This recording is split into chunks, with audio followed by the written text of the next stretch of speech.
Moikka! Tervetuloa uuden Karvan koeajojakson pariin. Tänään me koetaan Detlefsin Just Go T6815EB. Tämä auto on rakennettu Ford Transitin alustalle. Autoa kyydittää Fordin 2-litrainen turbodiisseli, joka kehittää 160 hevosvoimaa. Ja sen lisäksi tässä on 6-vaihteinen automaattilaatikko. Katsotaan tähän kohtaan kuitenkin muita teknisiä tietoja.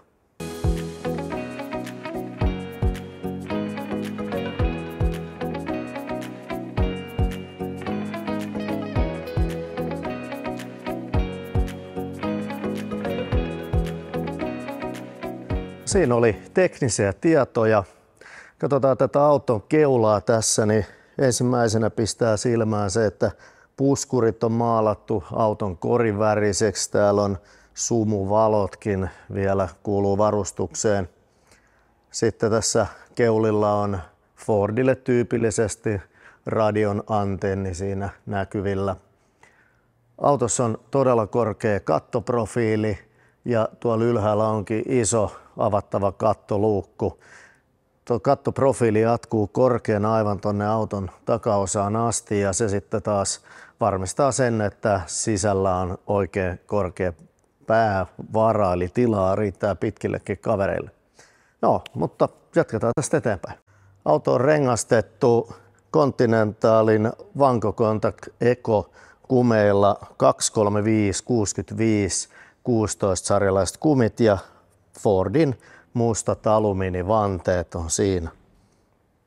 Joo, sitten oikeastaan sisään käyntiin seuraavaksi. Tämä on 70 senttiä leveä ikkunallinen ovi, ylhäällä LED-valastusta siinä ja alapuolella sitten yksi sähköinen rappuaskelma.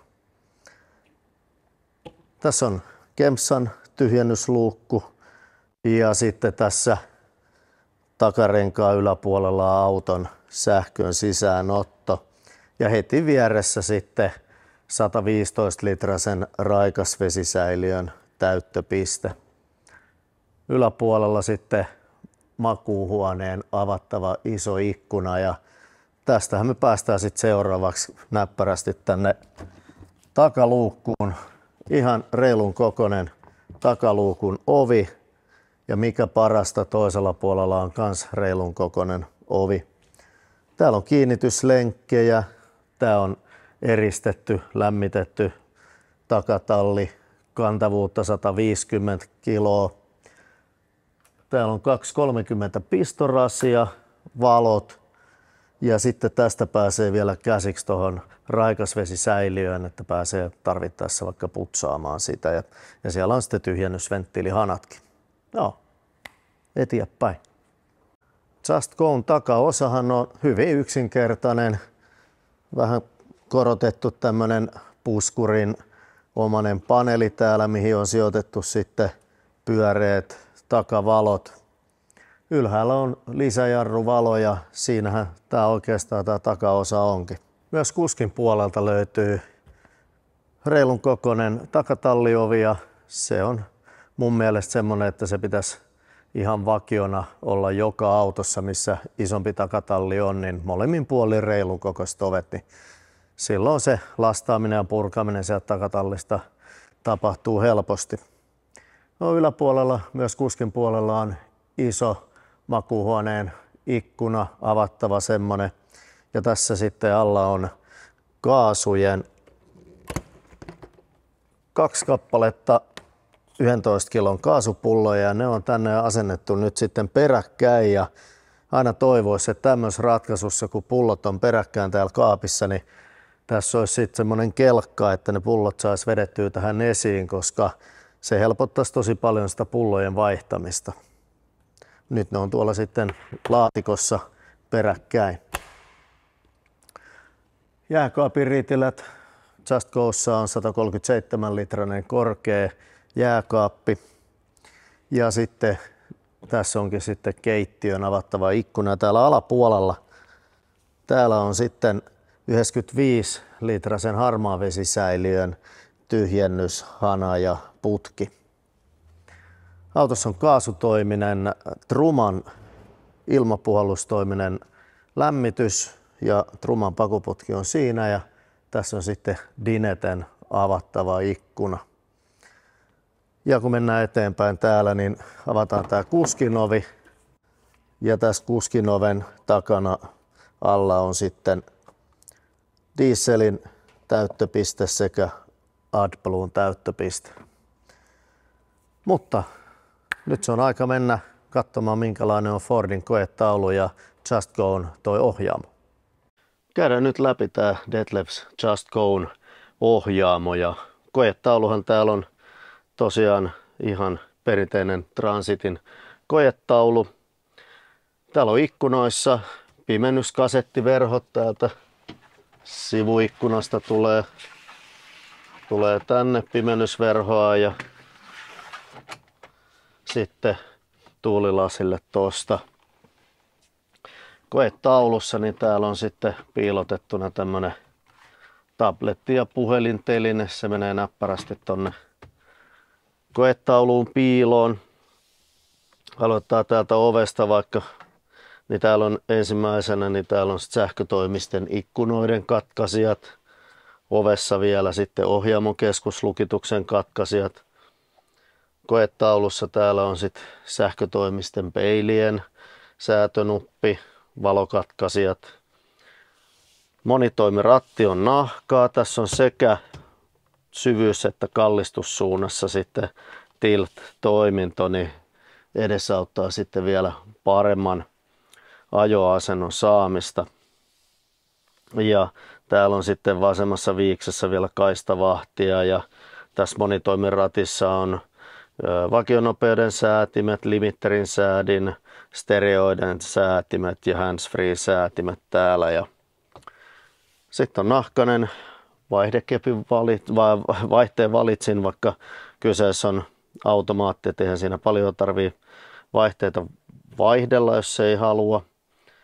Sitten on stereot tossa ja handsfree toiminnalla tosiaan ja ilmastointi ja näin. Täällä on USB-töpseli, 12 voltin töpseli. Siinäpä se melkein tää ohjaamo onkin, ja ei muuta kuin seuraavaksi lähdetään vähän kurvailemaan, että miten Ford kulkee. Aloitetaan tää koeajo tästä vaikka ajoasennosta ja sen ajomukavuudesta, niin penkissä on ensinnäkin hyvät säädöt. Tässä on koko penkin korkeussäätö ja sitten on tuon reisituen korkeussäätö. Tietenkin pituussuunnassa säädetty penkkiä, ja sitten tässä on ristiselän tuki säädettävä, niin sekin on hyvä. Ja sitten ennen kaikkea tämä ratin kallistuksen ja syvyyden säätö, niin ainakin omasta mielestäni niin saan itselleni tämmöisen hyvin henkilöautomaisen ajoasennon ja sitä kautta mukavan asennon, että voisi kuvitella, että pitkäkin pätkä menee helposti, ettei selkä väsy tai mitään muutakaan ongelmia tule. Nyt on sen verran avainnippu tässä iso, että se nyt on tuossa polvea vasten, jos nyt joku negatiivisen asian tästä asennosta hakee. Mutta tosiaan miellyttävä ajoasento.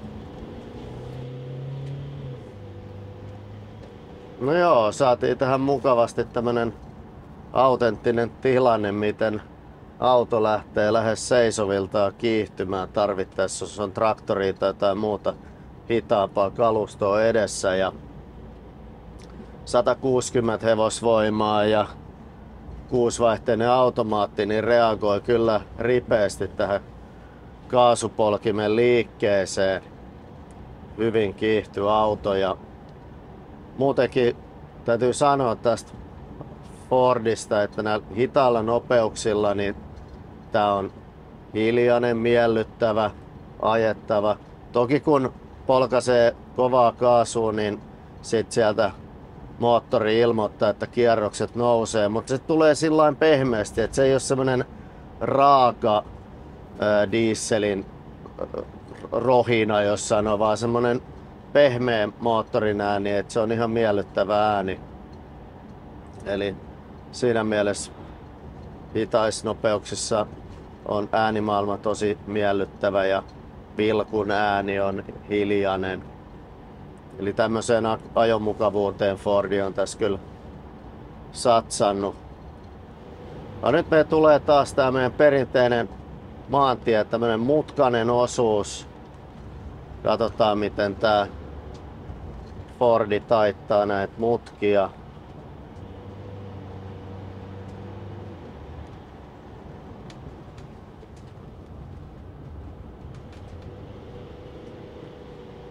Kyllä menee nätisti. Tää alusta on kyllä tosi hieno tää etupään jousituskin ja ohjaus ennen kaikkea. Tää on tarkka tää ohjaus. Joo, kyllä ihan kiitettävästi Justin meni näistä mutkista läpi. Ja korostettakoon nyt tietenkin, että kukaan ei, en edes itse, niin aja tällaisia vauhteja noihin mutkiin. Mutta näin testimielessä, niin hyvä vähän kokeilla, mitä tää alusta tommosiin kurviin, jos tullaan nyt niin sanotusti normaalioloissa yli kovaa, niin miten auto reagoi mutka-ajoon, niin kallistuksen vakaajat ja muut iskuvaimentimet toimi kyllä mukavasti. Tämmöisessä maantiellä ajetaan tämmöistä 70 nopeutta ja tie kääntää ja vääntää, niin ja on tämmöistä kelirikkoa, niin tää alusta muutenkin niin on miellyttävä. Tää on niin kuin samaan aikaan jämäkkä tää alusta, mutta sitten tää ei ole semmonen niin kuin pintaterävä, eli terävät iskut, niin tää iskuvaimennus ja jousitus ottaa nätisti kyllä mun mielestä vastaan nää, että tää on miellyttävä ajettava. Mennään tuossa seuraavaksi kokeilemaan vähän sitten rankempiin olosuhteisiin, että meillä on tuossa erittäin huonossa kunnossa oleva hiekkatie, niin katsotaan miten tää auto pärjää siellä. Nyt ollaan päästy tänne hiekkatielle. Selkeästi tiehoitokunta on sitten viime koeajon ollut kuulolla ja tänne on tullutkin soraa lisää, mutta ei ota mitään pois autolta. Ainakin tässä kohtaa auto menee kyllä hienosti tätä hiekkatietä.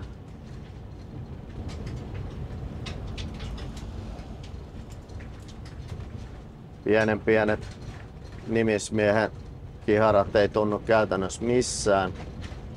Ja muutenkin tommoset, niin kuin tuossa asfaltilla jo sanoin, että terävät iskut, niin tää alusta ottaa tosi nätisti, pehmeästi ne vastaan. Silti alustan ollessa jämäkkä. Eli kyllä Ford on panostanut mun mielestä tähän kaikella tapaa tähän alustan mukavuuteen ja ajettavuuteen. Että ilman muuta on selvää, että silloin kun auto tullaan tämmöisiin epätasaisiin kohtiin, niin auto tärisee, mutta se tärinän luonne on semmonen, että ei ole semmonen olo, että lähtisi kynnet irti sormista, vaan auto menee kyllä todella miellyttävästi täällä. Voi helposti antaa kyllä omasta mielestä puhtaat paperit hiekkatieosuudelle. No nyt kun ollaan muut alustat kokeiltu, niin lähdetään testaamaan vielä tätä moottoritietä ja otetaan tästä 450 kiihdytys tonne moottoritielle. Ja hyvin tuntuu auto kiihtyvä. 100 on jo vauhtia. 110 on tuossa rampin loputtua helpostikin. Ja nyt jos mennään tähän 110 nopeudella, niin meillä on 2000 kierrokset. Odotetaan tuohon 100. Katsotaan mihin kierrokset putoo. Noin, nyt meillä on satasessa, niin se on siellä 1800 suunnilleen. Siinä huitamilla pyörii kierrokset satasen vauhdissa pintakaasulla, kun tässä körötellään menee. Jonkunlainen tuuli on tässä nyt, mutta se ei nyt vaikuta autoon juuri mitenkään. Että siinä mielessä ei ole mitään niinku tuulen kanssa ongelmaa. Auto menee nätisti. Ja tuossa kun sanoin auton äänimaailmasta, siis hiljaisissa nopeuksissa, niin nyt tässä sitten moottorit ja maantien nopeudessa, niin rengasmelu, moottorin äänet on todella sivistyneet ja jatkaa sitä tavallaan sitä ajomukavuuden tunnetta, mitä tässä koko aika on ollut. Ja pieni korkeaprofiilinen katto, niin tuulehumina, niin se totta kai siellä vähän suhisee, mutta se on hyvinkin ymmärrettävää eikä ole liian häiritsevää millään muotoa, että ihan menee tämmöisen matkailuauton kokonaisäänimaailmaan. Mutta muuten todella tämä moottoriosa ja rengasmelun kohdalta, niin tämä on todella mukavan hiljainen auto. Kaiken kaikkiaan miettii näitä ajo-ominaisuuksia, ajoasentoa, ohjaus, tuntuma on tarkka, mukava. Olen aikaisemminkin sanonut, että mä pidän tästä Fordin ohjaustehostimen toiminnasta ja tuntumasta, ohjauksen tuntumasta, niin tämä ei tee todellakaan poikkeusta. Ja muutenkin alusta on ollut todella onnistunut tässä Just Go's. Ja kokeillaan vielä, saadaan tuohon eteen vielä rekka, niin miten tää sitten lähtee tuosta 80. On 6-vaihteinen vaihdelaatikko, niin miten se vääntöalue sitten sopii sinne 80 nopeuteen ja siitä ohitukseen.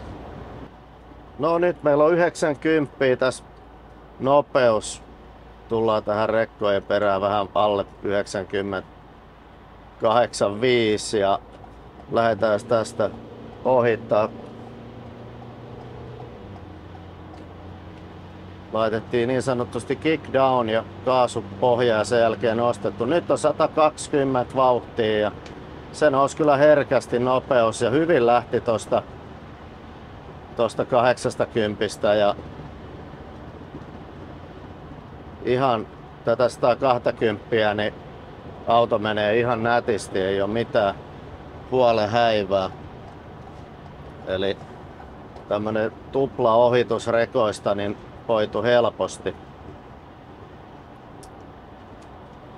No, nyt me ollaan tää testia jo suoritettu ja lähdetään katsomaan minkälainen Just Go on sitten sisätiloiltaan. Ajo ominaisuuksiltaan ja mukavuudeltaan niin oli kyllä mun mieleen auto.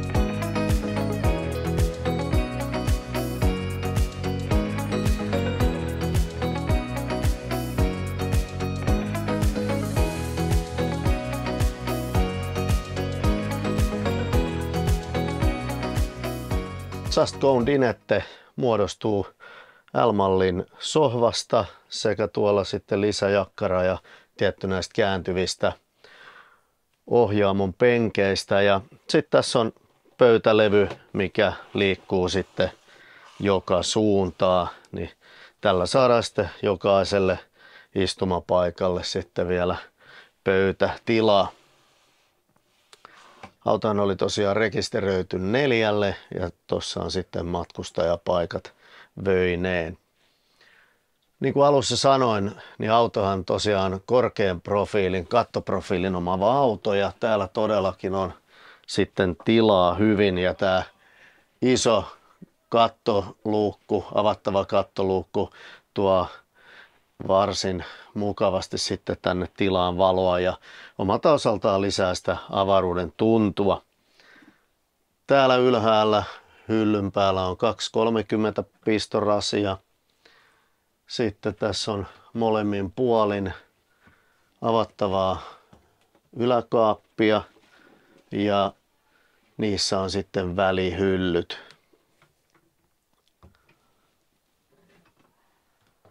Tämän yläkaapin alapuolella on sitten valokatkaisijoita ja sitten 2 kappaletta USB-töpseleitä, että nekin on mukavasti siinä.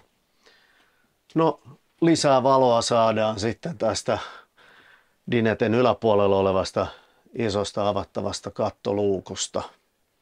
Mutta tämmönen on tämä Dinette-osa ja katsotaan tuo sisäänkäynti nyt sitten seuraavaksi. Täällä on 75 senttiä leveä ovi, mikä on tosi hyvä juttu, sisältäen hyönteisverkon. Sisäänkäynnin täällä alhaalla penkin alla on sitten laatikko kenkiä varten. Ja tässä on sitten sähkörappusten katkaisijaa. Sisäänkäynnin valokatkaisija niin sisäpuolella kuin ulkopuolellakin. Telkkariteline ja siihen liittyen sitten antenni, pistokevalmius ja sitten 12 voltin pistorasia ja sitten on 230 pistorasia tässä ylhäällä. Niin täällä meillä onkin sitten 12 voltin järjestelmä. Tässä on päävirtakatkaisija, auton moottorin, akun tasomittari, asunto-osan tasomittari. Täällä on sitten raikasvesi ja harmaa vesi tasomittarit. Ja tässä sitten tämä kaasutoimisen Truman säätimet, eli siitä saa säädettyä sitten lämmitystä ja tietenkin puhallustehoa ja sitten veden lämpötilaa. Keittiö aletaan katsoa täältä ylhäältä päin, niin täällä on todella iso yläkaappi, jossa on sitten yksi välihylly. Mahtuu paljon tavaraa sinne. Se on hyvä asia, koska muutenhan tämä keittiöosa on aika kompakti. Yläkaapin alapuolella työvalot, avattava ikkuna, missä on tietenkin hyönteisverhot ja pimennysverhot. Joo, L-mallinen tämä työtaso, jossa on 2-polttimoinen kaasuliesi ja pieni pyöreä rosteri, lavuaari kääntyvällä hanalla. Lavuaarin alapuolella meillä on tässä 2 kappaletta 230 pistorasioita. Täytyy sanoa, että pistorasioita tässä autossa on aika mukavasti. Ja sitten on alakaappi, jossa ovessa on roskis ja sitten siellä on välihylly vielä. 3 vetolaatikkoa. Ylimmäisessä on Aterin lokerikko ja nämä toimii sitten soft close järjestelmällä.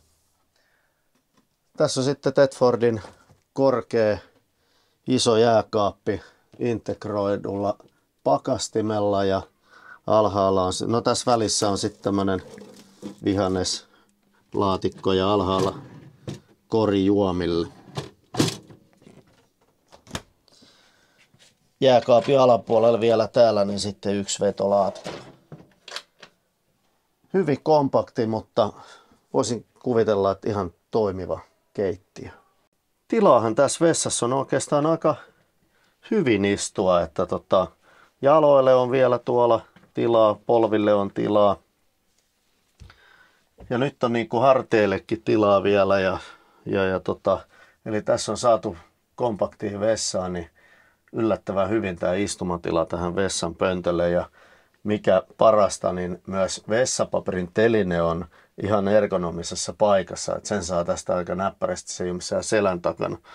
Joo, tämähän on 2-toiminen vessa, suihku, eli tästä kääntyy sitten toi seinä, katsotaan se hetken päästä, mutta tässä on pieni lavuaari, hana ja hammasmukia ja tässä yläpuolella sitten on noustaan ylös sen verran, niin täältä näkyy, pyörähdän ympäri tälle puolelle, niin täällä on sitten paljon hyllytilaa ja kaappi, missä on lisää hyllytilaa sitten saniteettitavaroille. Ja pyöräytetään tässä kohtaa nyt toi seinä ympäri, pitää tulla ulos täältä ja täältä kääntyy tää seinä tänne näin ja sitten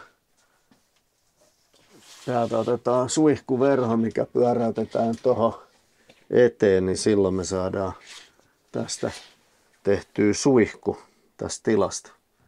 Aika kätevä systeemi kyllä. Aika helppo ja nopea. Makuuhuone on erotettavissa tämmöisellä näkösuojaverholla.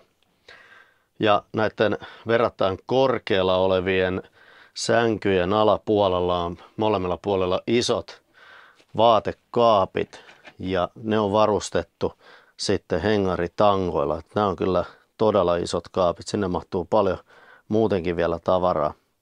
Ja kuten sitten kulkemaan myös täältä nämä tikkaat. Tikkaat on hyvät, kun tähän laitetaan keskelle patja. Tämä on vedettävissä täältä tämä keskiosa tänne ja laitetaan lisää patja siihen, niin tähän saadaan sitten koko leveydeltään tämä takaosa makuu käyttöön.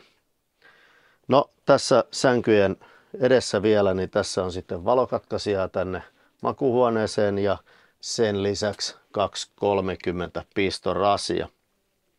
Ja kavutaan tänne ylös, niin täällähän on sitten laidoilla hyllytilaa sekä sitten kattoluukku ja täällä perällä vielä sitten avattavat yläkaapit. Ja yläkaapin alapuolella täällä on vielä 2 kappaletta USB-pistorasioita ja täällä on sitten tämmöisellä kosketuksella toimivat lukuvalot. Ja sitten lisäksi vielä tuolla apukuskin nurkassa, niin siellä on vielä 1, 2, 30 pistorasia. Eli pistorasioita täällä on kyllä tosiaan reilusti autossa, että se on hieno homma. Mutta tällainen oli kaikkeudessaan Detlefs Just Go T6815 EB. Kiva kun katsoit tämän videon ja ei muuta kuin tervetuloa uuden karvankoejakson pariin. Moikka!